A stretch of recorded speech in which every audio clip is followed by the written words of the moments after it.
LEGO collectors face a never-ending battle against their own LEGO pieces that threaten to take over their homes like a wild, unstoppable force. Being a LEGO collector, this means that there's a 9 out of 10 chance that you collect LEGO, and because of this, you may lack a crucial element. Storage. As a LEGO collector, you're always on the lookout for the next new set to come its way, and because of this, you keep buying and buying new sets, causing you to eventually get caught in the loop of spending money on these little plastic bricks. And it's because of this that LEGO collectors have no space. Once this one new and exciting LEGO set comes out, it's soon forgotten by the next week when the next new and shiny LEGO set comes out, quickly filling whatever space you happen to have left, causing you to struggle to find new places to store your sets and eventually becoming too much. This by far is one of the LEGO collector's biggest struggles. So how do you fix this? Well, I found a solution. Choose to follow this solution and you'll soon have your LEGO room looking like this. Choose to ignore this solution and you'll be causing your LEGO room to fill up until it's completely full. Imagine you're putting together a puzzle. Say you got a piece in, but also say at the same time you got that piece in, someone handed you 5 more and told you to add them into the puzzle. That's a big task seeing as you only got 1 piece in and now you have to do 5 times that. Now imagine that even when you think you've completed the puzzle, someone keeps handing you new pieces to add to the puzzle. How are you supposed to add new pieces to an already completed puzzle when everything fits in so perfectly and there's no room for any new pieces? Well, it's the same with LEGO. When you keep buying LEGO to add to your already sorted out and organized room, how are you expect to fit more LEGO into a room with no space, or new pieces into an already completed puzzle? One way you can help this problem is by utilizing the storage method, which I myself currently use, and that's using these LEGO storage bricks to hold loose parts and other little things that would otherwise be thrown around your LEGO room. Think of it as cups for your puzzle pieces. I personally use the drawer versions of these LEGO storage bricks, which is also the new versions of these LEGO storage bricks, which means that I don't have to take off a whole mountain of huge LEGO storage bricks whenever I want to get a single piece that I want. Though I don't only use these drawers for loose bricks, I also use them for things such as electronic parts, Star Wars minifigure parts, random types of parts, old parts, and brick separators until I move them to a different storage bin, but we'll get to that. I myself sort my parts by color and for the most part put the certain color of pieces to their corresponding storage brick color. Though LEGO doesn't make the drawer version of the LEGO storage brick for every color, so colors such as tan I have in the second blue drawer and colors such as brown and orange sit in their own non-LEGO storage drawers. Speaking of which, that brings us to our next option. These small Starlight drawers are perfect for storing minifigures in them. I personally put my loose Star Wars minifigures in here sorted by year. This is actually a trick borrowed from a LEGO YouTuber called M&R Productions, so thanks M&R. I also keep some accessories in here, like minifigure weapons for Star Wars minifigures. And speaking of accessories, next up is my accessories bin. My accessory bin is a big case with smaller cases inside.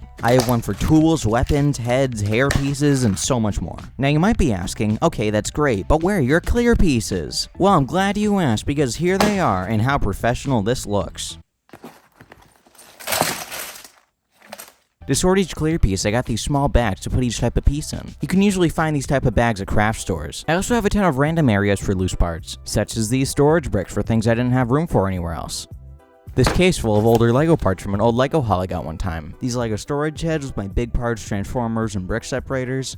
I said we would come back to the brick separators. And this base plate with all the stickered and printed pieces on it. Got the idea from Brick Science, thanks.